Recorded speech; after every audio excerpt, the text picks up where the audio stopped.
En nuestra edición de hoy, Gerardo Martínez participó de la 26ª Conferencia Industrial, organizada por la Unión Industrial Argentina. Informe sectorial en la industria de la construcción. Entrevista a Pedro Brandi, presidente del grupo Construya. Desde la UOCRA San Juan aseguran que la construcción en la provincia se ha reactivado en un 65%. El secretario general de la UOCRA, Gerardo Martínez, participó de la 26ª Conferencia Industrial Produciendo Argentina, una agenda federal para la recuperación y el crecimiento, organizada por la Unión Industrial Argentina.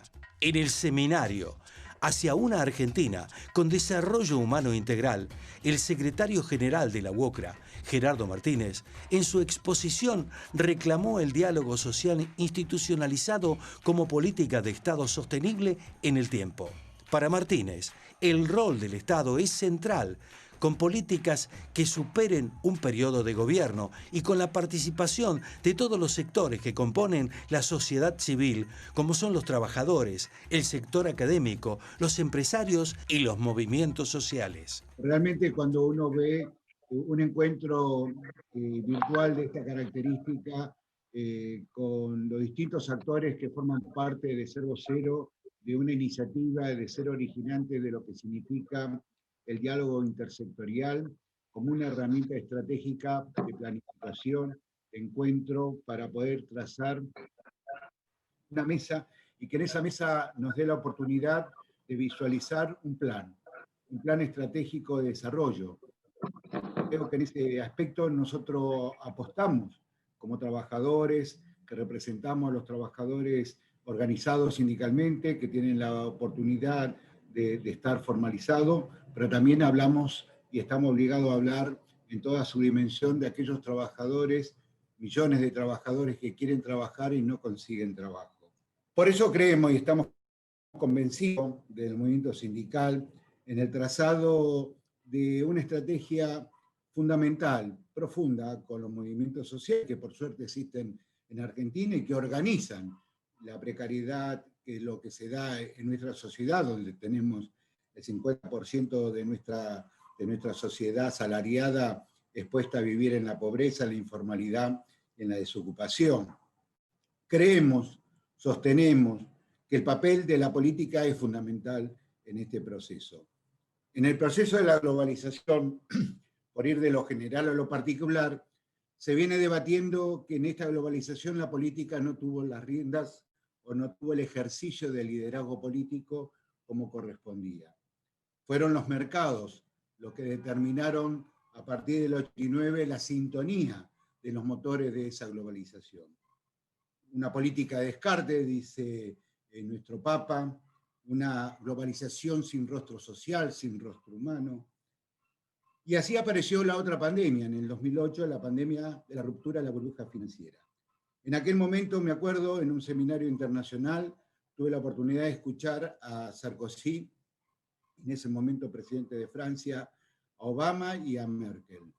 Ambos hablaban de que esto daba la oportunidad en aquel momento a que la política generara, digamos, una concordancia en el desafío y en el desarrollo de un liderazgo para que la globalización resolviera los graves problemas que no se habían resuelto, porque de la globalización se incrementó la pobreza, el hambre, la desocupación.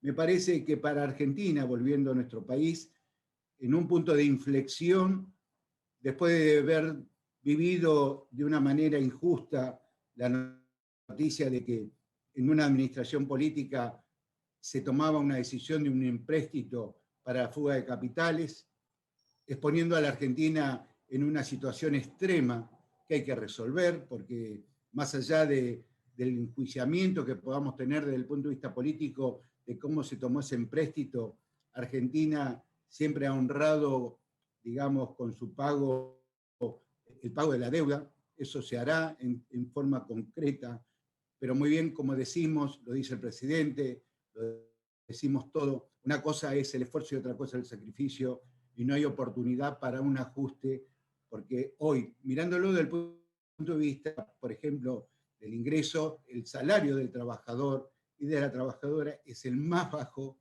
del continente. Ante esa circunstancia, nosotros con los movimientos sociales trazamos una alianza estratégica en la definición de mutuo respeto, sobre la base del valor fundamental, cómo recreamos la confianza, cómo recreamos una mirada con un plan estratégico sobre lo que significa la cultura del trabajo, el valor de la educación. En base a eso, sabemos y somos conscientes que un país no puede tener destino si no hay un plan en tiempo y forma que vaya de la informalidad a la formalidad. Esto es algo fundamental en el acuerdo que hemos trazado y también nos dimos la oportunidad de ser originantes de un plan. No es un plan perfecto, es un plan iniciado ante la problemática de la cual estamos expuestos, donde empezamos a juntar voluntades, técnicos, profesionales, académicos que nos den la oportunidad sobre los problemas que poníamos sobre la mesa de desarrollar un plan estratégico.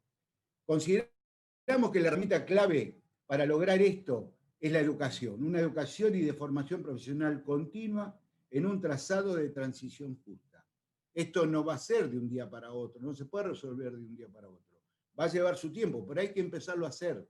En la concordancia tal cual como se ha manifestado en esta reunión, escuchándonos todos, tolerándonos todos, teniendo la oportunidad de incorporar al sector económico productivo, al sector del campo, al sector de la construcción, al sector de lo que vendría a ser la línea de pensamiento de la innovación tecnológica como para desarrollar un nuevo Estado. Pero para eso necesitamos una mesa de concertación, que no sea una condición electoralista, oportunista, discrecional. Necesitamos que esa mesa de concertación sea una política de Estado, donde estén los sectores representativos de la política, donde estemos los actores sociales y todos sobre la base de esta lógica que estamos planteando en esta reunión, teniendo la oportunidad y la necesidad de ser respetuoso de esa mesa, en el sentido de que no vamos a una mesa a escuchar lo que nosotros queremos escuchar. Vamos a ver la realidad y de ahí generar una planificación de lo que se pueda realizar. Lo importante sería que esa cultura, ¿no es cierto?, esa nueva disciplina que necesitamos, vuelvo a reiterar, esté encarada desde la voluntad de cada uno de los sectores que hacen a la necesidad del desarrollo de nuestro país. Si no hay ese estado de concientización, todo lo que estamos hablando son valores unilaterales que tienen un sentido verborrágico que en la práctica no genera un resultado concreto. Creo que hablar de la gente es hablar de que hay que hacer un cambio estructural en nuestro país. Hay que recrear un nuevo modelo, llamaremos un nuevo contrato social. ¿Por qué no? Que esté anclado al debate que se da en el mundo, porque el mundo también está envuelto en la incertidumbre y en la disonancia. El mundo se está debatiendo en los países desarrollados un nuevo contrato social. Nuestro contrato social tendrá que estar inspirado en las realidades de la necesidad nuestra. Tener una definición clara de cuáles son los problemas estructurales que tenemos que resolver, sin involucrar las cuestiones ideológicas. Porque hay un montón de problemas que hay que resolver que son estructurales y no son ideológicos.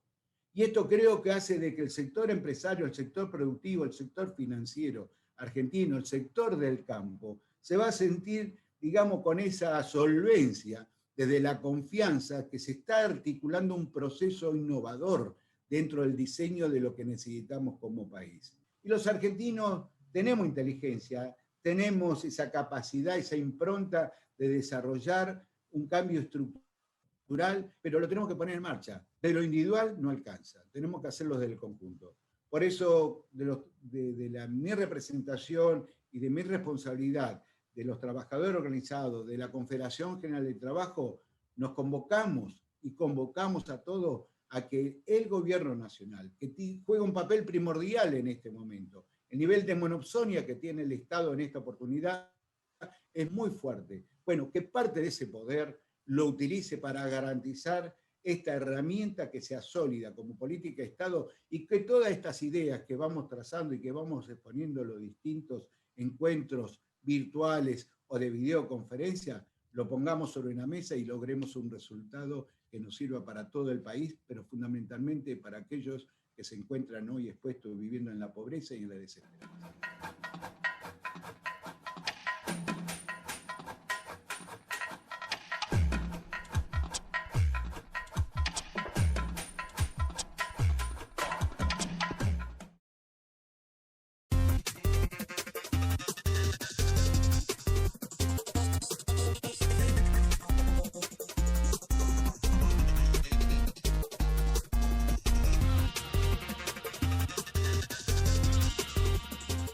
El secretario general de la UOCRA San Juan, Eduardo Cabello, en una entrevista a Canal 13 San Juan TV, brindó un panorama alentador para la actividad en la industria de la construcción local y aseguró que en San Juan la construcción ya se encuentra reactivada alrededor del 65%. Porque recordamos que las empresas, la mayoría, para el 20 de diciembre, y al parar el 20 de diciembre volvemos recién en enero. Pero la construcción viene teniendo una reactivación, ya se ha reactivado casi al 65%.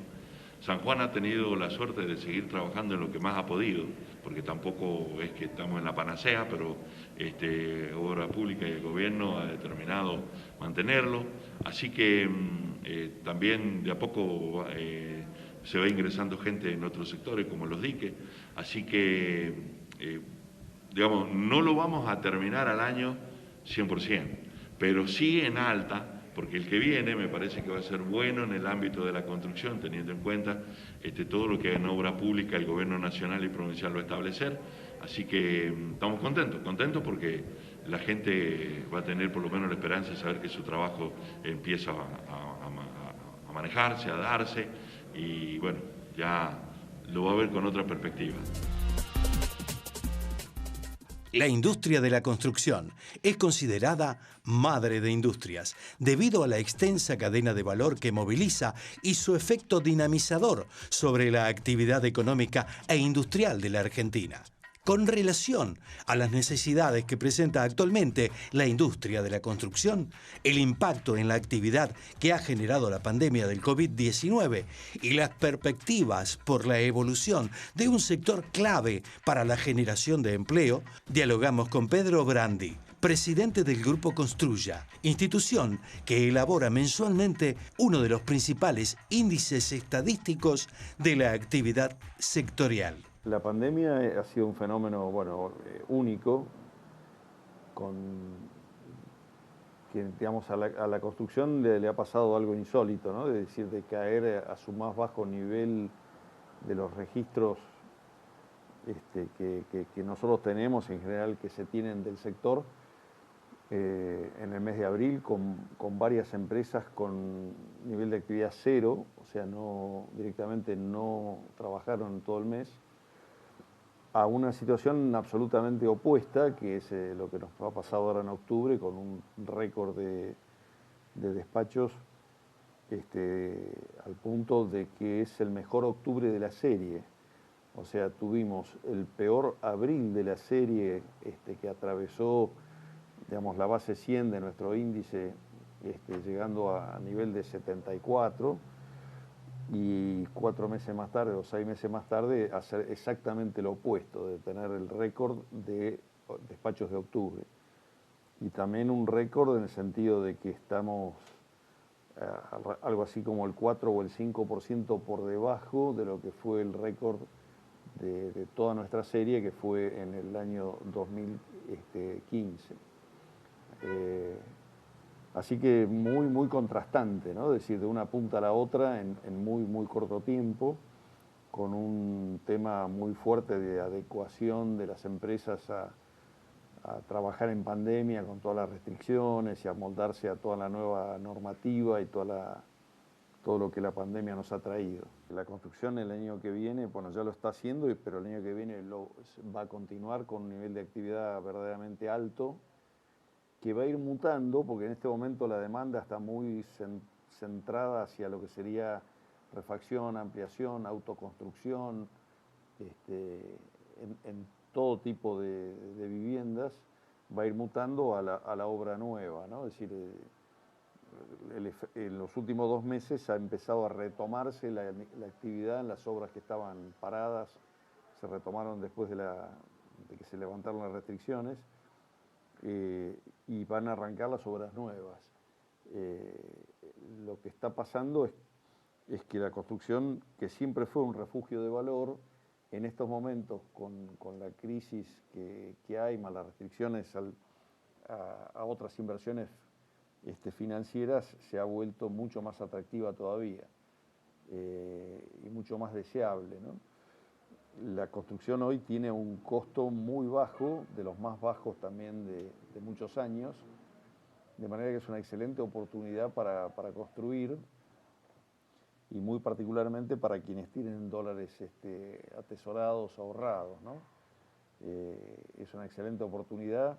Uno ve también que el nivel, digamos, que el dólar, el tipo de cambio que hay hoy es un tipo de cambio muy alto, que seguramente va a ir bajando, de manera que es como una invitación a volcarlo a bienes y particularmente a la construcción. De alguna manera, lo que está pasando hoy tiene algunas similitudes con lo que pasó entre el 2015 y el 2017, en el sentido de la construcción como refugio de valor, que es lo que decíamos hace un rato, ¿no?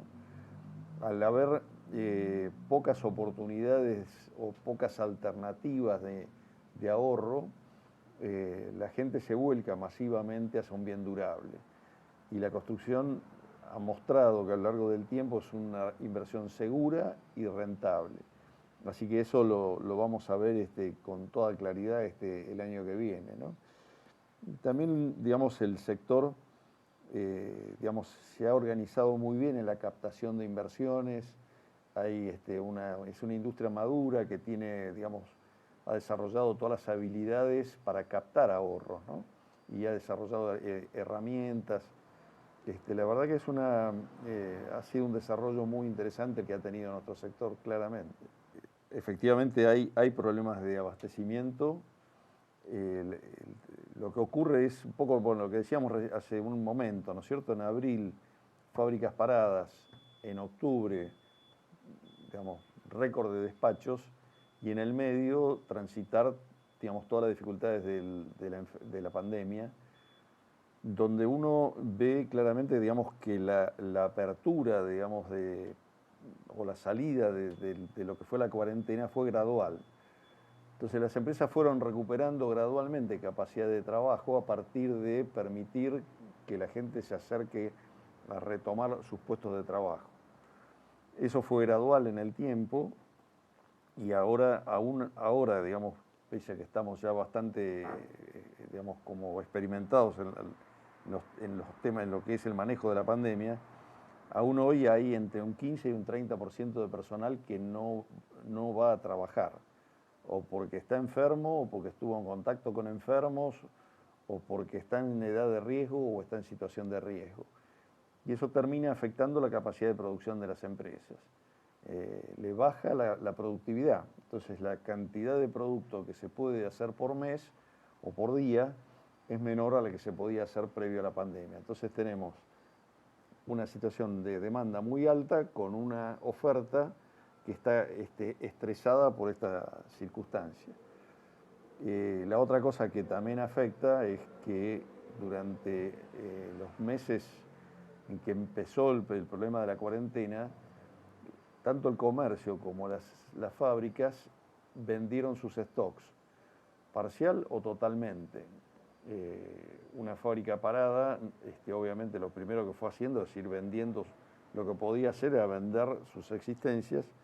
Entonces hoy nos encontramos muy bajas existencias, tanto en el comercio como en las fábricas, y una muy alta demanda, sumado a los problemas estos que decíamos de las restricciones. Entonces claramente hay cuellos de botella que se van a ir superando gradualmente. Ayer estaba viendo, por ejemplo, Camesa, que es la distribuidora de electricidad que provee de electricidad a la población, a toda la industria, tiene estadísticas sobre niveles de actividad y niveles de consumo de la energía eléctrica, y se ve claramente cómo la construcción pasa del valle total de abril y llega ahora a tener picos que superan meses equivalentes del año pasado. Lo que estamos viviendo de los problemas de abastecimiento es algo que va a quedar atrás rápidamente.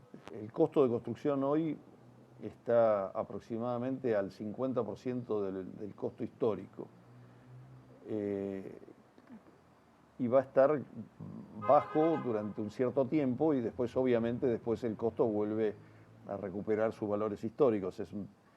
Entonces hay hoy una ventana que da una gran oportunidad para construir. Y hay mucho dinero que está disponible para eso. Y como decíamos hace un momento, ¿no? Hay una industria que ha desarrollado las habilidades para atraer esos dineros a volcarlos a la construcción. Por eso que creemos que el año que viene va a ser un muy buen año. Se va a ir gradualmente pasando de lo que es hoy refacción, remodelación como motor de la construcción a obras nuevas.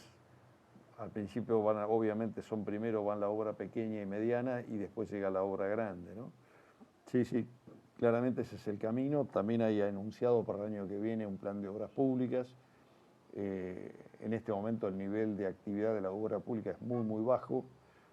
Eso se ve claramente en los despachos de cemento a granel que están muy por debajo de los despachos de cemento en bolsa, que ha sido exactamente lo opuesto, ¿no? Es decir, sí, va a ir mutando la construcción hacia una situación de mayor normalidad.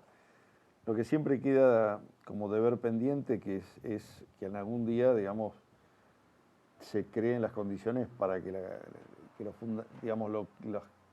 factores básicos de la construcción, que es la estabilidad, la baja tasa de interés, el crédito hipotecario, se recreen, ¿no? Es decir, ese es como siempre, nuestro deber pendiente. Esto fue Con Más Info.